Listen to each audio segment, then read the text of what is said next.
Hello, everyone, and welcome back here on the early line on SportsGrid. Davis Mattek and Mark Zinno with you. We are now going to be turning our attention to the National Basketball Association. We had some pretty awesome games over the weekend. Now, obviously, they were overshadowed by the Super Bowl. Pretty big. We had some big NBA stars at the game last night. But Boston, Miami, kind of when you're classic Eastern Conference rivalries, the Heat not having the season that they necessarily thought they'd be having. Jimmy Butler has been in and out. He is on bereavement leave right now. The Celtics scraped out a win. They are 41-12, 110-106. Tatum almost had a triple-double. Porzingis had a pretty strong game, but did come down with a lower back contusion. We'll see what ends up happening there. Obviously, these teams are about to go into the All-Star break. Zinno, is it as simple as the Heat are just thinking that they can do what they did last year? Look, we'll be the 7th seed. We'll get to the play-in, and we know that Jimmy Butler he just historically elevates his game. And then on the converse, the Boston Celtics are like, look, we are the best team in the regular season. We've been the best team in the regular season. What more do we have to prove? Both of these teams, honestly, are really just looking towards the postseason at this point. Well, I wouldn't, if I'm Miami, I wouldn't run that philosophy back again that we can just sort of, coast through the regular season as the 8 or 9 seed and in the play-in and, make a run to the finals again. That's not going to happen.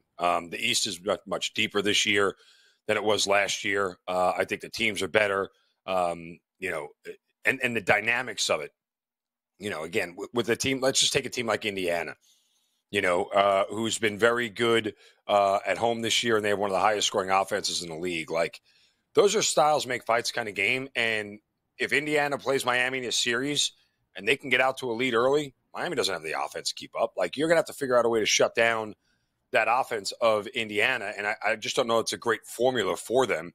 A team like the Knicks, very good on the offensive and defensive end.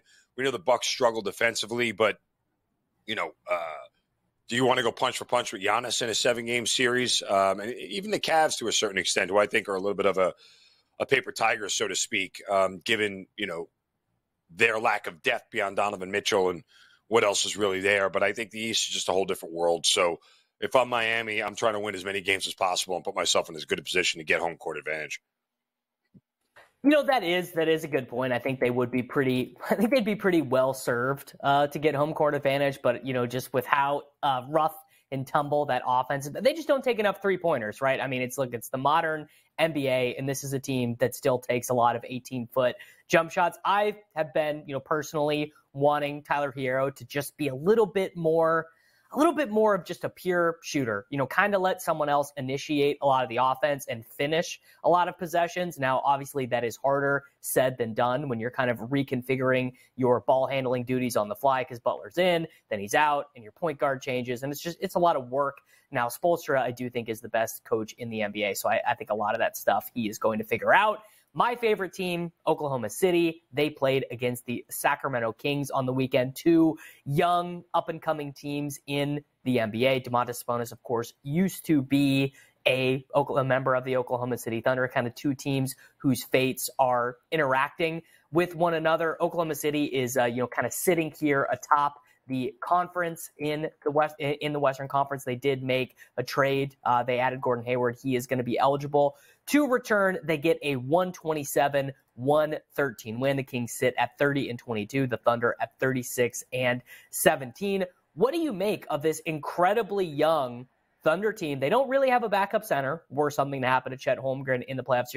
What do you make of a team where everyone's like 25 years old being atop the Western Conference as we head into the All-Star break? Look, I think we've seen this script before, and you hit a rewind button to the Memphis Grizzlies 2 or 3 years ago with Ja Morant, right? Where they were the 1 seed. They looked like they could beat anybody on any given night, and they looked very energetic. And then you get to the playoffs, and guess what? Those young guys are all 25 who've never played a lot of playoff games, if any at all. You know what they realized for the first time? Oh, yeah, this is different. It's a lot different than we just did for 82 games. You mean guys are playing defense for a full 48 minutes here? Nah, get out of town. Stop it. And they just get outclassed. And that's probably what's going to happen. I'm not saying Oklahoma City is going to lose their first-round series, but go ahead and face a LeBron team in the playoffs. Go ahead and face a Steph Curry team in the playoffs. Go ahead and face a Denver Nuggets team that has depth, right, and shooters and plays defense. Like, you kind of just go up against it and you realize that you're not as good as you thought you were. Now, again, from a betting standpoint, I hope a team like the Thunder continues to win games and continues to, start to get overvalued, because when they get into a series against one of those big teams, guess what? I can play on the other side when I'm getting the probably more experienced, deeper, better team at almost a discount price, right? Like, that's kind of the way I hope it goes. And it's the same thing with a team like the Timberwolves. These are teams that haven't won anything, and during the regular season, they have a desire to prove to everybody how good they really are. Whereas the smarter teams, and we've seen this before from LeBron, we've seen this before from the Warriors with Steph, and the Warriors this year obviously are a different example because they're just not very good. But, when you get in a postseason series with them, it's like, okay, we've done this before. We know how to do this. We know we can get through a series here and win a couple of games. The real question is the Clippers, right? Like, that is the team that if they get the 1 seed, is anybody going to beat them? Or is that a ticket to them to go to the finals? Because the way they've played this year and how good that they've been, that is that's still, for my money, the best team in the NBA. I think the Clippers absolutely are. So it's just a question of now proving it. And they do have that proven star in Kawhi Leonard, who knows how to get through the postseason, who's done it with 2 different organizations and won world championships with 2 different organizations. That puts me over the top with them. I think, I think over the last 40 games of the NBA season, I don't really think there's an argument that the Clippers have been the best team. Kawhi Leonard is at full. He's playing at the peak of his powers, right? I don't really think anyone possession by possession has really been better than him. Now, obviously, I think Jokic probably is the most valuable player in the NBA. He plays more minutes, he plays more games, all that stuff. But I would not begrudge anyone right now if we did a straw poll before the start of the All-Star game if Kawhi Leonard was getting some MVP votes. Now, the Clippers, you could have gotten a pretty solid price on them after the James Harden trade when they lost 7 games in a row before they reconfigured the starting lineup. You could have gotten a pretty strong price on them to win the NBA championship. Right now, the Celtics are favored at plus 260. The Nuggets trail right after them. I know I'm going to be alone on this. I don't hate the number for the Timberwolves at 24-1. They have the best defense in the NBA. And I'm just waiting for Anthony Edwards to take, he's already taken a leap, but I'm waiting for him to take that next leap. And maybe it's not going to happen. Maybe the vibes are just too bad after this rough stretch they've been going in. Does anyone jump out to you as valuable in the futures market for the NBA right now? Again, I think when you get the defending champions as the non-favorite, that's always an interesting spot, right? Like, I'm with you from the standpoint that the Nuggets as a team are as good and as deep as anybody out there. So there's no wrong with me playing on them. Again, I go back to the Clippers and wonder, hey, can they actually get over the hump? They've been in this situation before. Granted, it was with other stars, Chris Paul and other guys like that were not, as accomplished as Leonard. But, the 1-2 punch of Kawhi Leonard and Paul George on both ends of the floor, I think is really tough to turn down at this point in time. Yeah, I like that one. Ultimately, I think the story of the playoffs is going to be defined by, can the Celtics just figure out their offense? Because that has been the thing with Boston for so long, is they've got this crazy defense. They change head coaches. It doesn't matter. The defense is still insane.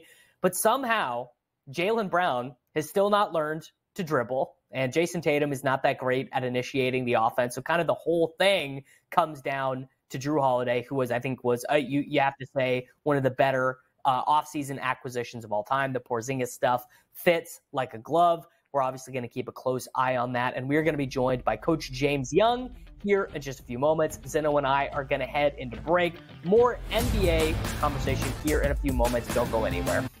All right, guys, welcome back to the early line here on SportsGrid. Davis Mattek with you, Mark Zinno. We are into hour 2. We are talking about the NBA, and we are joined by Coach James Young here. We're going to go over some trade deadline acquisitions. Some of these guys have gotten a chance to feature for their new teams. Some are waiting to debut. And, Coach, we are going to go ahead and begin with the Philadelphia 76ers, who are dogs tonight to the Cleveland Cavaliers. They are waiting for Joel Embiid to get back. They did do something very crucial, which was they kept plenty of cap space for this upcoming offseason. They are going to be a team that can afford to bring in a maximum superstar if they find the right guy, if they find a sign and trade or someone becomes available. But they acquire Buddy Hield, who I honestly think was like a really strong acquisition given what they had to work with, because Buddy does one thing, JY, and that dude likes to get buckets, which is pretty important when you're on a team with Tyrese Maxey and with Joel Embiid. Yeah, Dave, it's good to be on with you. Obviously, when you look at a guy like Buddy Hield, he is someone that stretches the floor, and I think that's what you need now, because you get more driving lanes and opportunities for Maxey and then Embiid once Embiid gets healthy. I think also, to a lesser degree, we're going to talk about picking up Kyle Lowry, comes back home, the Philadelphia native, former Villanova player, comes back to Philadelphia and kind of takes that backup spot for Pat Bev, which really didn't seem to work that well. So I think Philadelphia, did what they had to do. Could they have done more? Maybe, but the guys that gave away really don't play much. Korkmaz already got released. Morris, so, there's not much there. I do think what's interesting to note, folks, is the fact that we do have Tobias Harris on an expiring deal. Look for Tobias Harris to be part of a signing trade, possibly in the offseason. I don't know if that allows a superstar to come in or you get that cap relief and go get someone else. But that should be the next domino to fall in the offseason, Tobias Harris. And I would dare say is maybe if Tobias Harris – I'm sorry to say this. If Joel Embiid was healthy, maybe they trade Tobias Harris and go more all in for this year. Philadelphia's got to kind of play the long game a little bit, not just this year, but the next couple of years, not knowing when JoJo's going to come back. Coach, it's interesting staying in the East here. You talk about a team that's made a lot of moves at the deadline, the New York Knicks, even throughout the course of the year prior to the deadline with the trade with Toronto. But they're sort of trying to set their roster up for a playoff run right now. What do you think of the moves that the Knicks have made so far, and how far can they take them? Mark, you look at a guy like Leon Rose, who doesn't even come out and talk to the media. Like the last time he talked to the media, I think was 2 years ago. And it's been so crucified. But you got to admit, for the first time, the New York Knicks are set up for short-term and long-term success. And that's something we have not seen. Obviously, the acquisition starts with Brunson. Randall's has been pretty good this year. I know the odd even year thing, maybe he's bucked that trend. But to me, when they traded Barrett and Quickly, Mark, you kind of saw a shifting of the guard offensively, where you took away two guys that are ISO guys, 101 guys, and now you space the floor with shooters, right? So you go get OG Anunoby, really good shooter, especially from the corner three, which is his hot spot, right? And then you go get Precious Achiuwa as a valuable backup big. But then you double down, you go get Bogdanovich and Burke, two other guys that are shooting the ball at 40% from three. DiVincenzo's game has stepped up, Mark. And the key thing is this. If they're healthy, I think they're the second best team in the East. And here's the caveat, folks. The number is 7. That's the number of first-round draft picks they have at their disposal. They traded none of them. And that means, Mark, there is still one more fish to get. It's going to be in the offseason, because if they get close, Leon Rose has the draft capital to go all in and try to bring a championship back to New York, first time since 1973. Yeah, well, I think that those two teams that we just talked about, there might be a little bit of dovetailing, Coach, because, the rumor for a long time has been it's that big fella in Philadelphia that the Knicks are interested in. Another year of Embiid's season getting disrupted by injury. We'll see what the 76ers are able to do with all of that cap space. But, 7 first-round picks and swaps and, Jalen Brunson, we'll see. There are some interesting deals that could be worked out between the two teams. All right, let's go through these final three. P.J. Washington and Daniel Gafford to the Mavs. The Thunder do a small something by adding an adult in the room in Gordon Hayward, and the Bucks swap backup point guards Patrick Beverley for Campaign. Which one of these three moves are most likely to impact who wins the NBA championship this season, in your opinion? I think it's got to be Gordon Hayward. When you look at a team that's so young and inexperienced in Oklahoma City, with Sam Presti, with the 38 draft picks he had going into his disposal before the trade deadline, to go get an experienced guy like Gordon Hayward. And it's interesting, guys. Gordon Hayward was going to be a prime, buyout candidate. So what Oklahoma City did is they made the trade to go get him now because probably they weren't going to get him in the buyout market, if that makes sense. He was going to go somewhere else. Rumored to be New York, maybe LA, somewhere else. But you get an adult in the room, which really benefits him. Now, for me, I know Gafford kind of helps as a big PG Washington. That doesn't do it enough for me for Dallas because that still doesn't put them, to me, in the top 5 in the Western Conference. So I don't think that's a help. And Milwaukee, we'll see. If you look at their metrics, right, they lose Darvin Ham a couple of years ago, who was the defensive coordinator, right? You lose the best on-guard defender in Drew Holiday in the offseason. You lose Grayson Allen, an underrated defender. They were getting shredded, Davis, by high-quality scoring point guards. Look at what Brunson and Halliburton has done to Milwaukee. So what do? You go get the biggest pest in the NBA and say, go sick him. And that's what Pat Bev is going to do. I don't think it helps enough to get them to the championship because I think the biggest problem they have is the guy that's the head coach. Let's go over to the West Conference here, Coach. When you look at, we were talking earlier about the Oklahoma City Thunder and kind of where they are. And, you know, they get an impressive win yesterday, actually a much needed one in the way that they beat up on the Kings. But, you know, what's the limit for this team right now? Are they considered somebody who you think could get past the second round of the playoffs? I mean, I know they'll probably win their first round series, depending on where they fall in the regular season. But is this a team that can win 2 playoff series right now? You know what? It's hard to say, Mark. I just think when you get into the playoffs, everything is magnified, right? And you get the best of the best every night. And it's a 7-game series. And you got to be able to address and make changes. And Mark Daigneault's done as good of a job as anybody, should be the coach of the year. Him and Finch should be the leaders of the clubhouse here for coach of the year. But when you look at it, where did they land? What side? Or can they stay away from the Suns? Can they stay away from the Clippers? If you can put them on the obviously the Nuggets, all, Mark, is going to come down to positioning of where everybody is in the Western Conference. Because to me, I've always said this as the coach, styles make fights. And that is going to be the big key here as we come down the stretch. With the rankings, and obviously you look at a team in Oklahoma City, 3rd place, 1 out of the loss column with Minnesota and the Clippers. So to me, what they probably need to be at home as long as possible. They have the 21st strength of schedule, so they do have an easier path down the stretch than everybody ahead of them. I think it's critical for them to try and get the 1 seed and hope that can at least take 2 of the 3 teams and the Clippers and the Nuggets and put them on the other side of the bracket and pray Phoenix drops to 6 and put everybody on the other side. And then they got an easier path to the Western Conference Finals. Well, I could not agree with you more. Nobody wants to play Phoenix in these playoffs, right? I mean, that's just the way it is. Like, maybe they're scuffling a little bit in the regular season. Oh, Grayson Allen's banged up here, and Beal's got an ankle injury here, and Devin Booker's got a rest here, and Kevin Durant's having to play some center because Yusuf Nurkic is not with the team. Like, I guarantee you, any team, right? I mean, you get to the final. No team wants to play Kevin Durant, Bradley Beal, and Devin Booker in a playoff series. And, I mean, look, they are kind of figuring it out on defense, too, which would have been the problem with those 3 guys. Like, they really are getting so much better. Let's transition now to NBA MVP odds, Coach. We can go ahead and end on this. Jokic, to no one's surprise, is now minus 140 to win this award.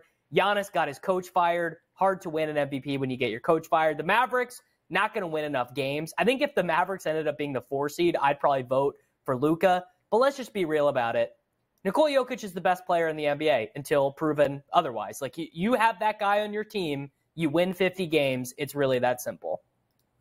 Yeah, I mean, it really is that simple. And I think the one thing you have to watch out for, Davis, and we've seen this in the NBA, it's called voter fatigue. And we've seen this before when you think about this. We go through the history of the NBA. How many MVPs could LeBron should have won? How many Kobe should have won? How many could Shaq could have won? How many that Michael Jordan could have won? There is voter fatigue, and I think that is the only thing you have to be careful about when you deal with the NBA is there voter fatigue in regards to who should win the MVP? When you look at the odds, and obviously you can't, no Halliburton, no Embiid because they missed too many games. I'm telling you, I'm still looking at two guys. I'm looking at Brunson. If the Knicks can find a way to get the 2 seed, he's gone from plus 2, I would think it was 20,000 to 6,000. I've seen it lower in other books. He's going to make a run if they continue to win. And Kawhi Leonard at 29-1. If they get the 1 seed and Kawhi's playing like Kawhi and he plays every game, those are two guys you can look at to possibly win the MVP. I think you're definitely right. Like Kawhi, I was just telling this to Zinno. Like I would not be mad if someone voted for him. I would not vote for him right now. You know, the raw numbers are not quite there, but I don't think you could say he is undeserving. We're going to go ahead and run a break here real quick on the program. More NBA discussion when we are back on the early line.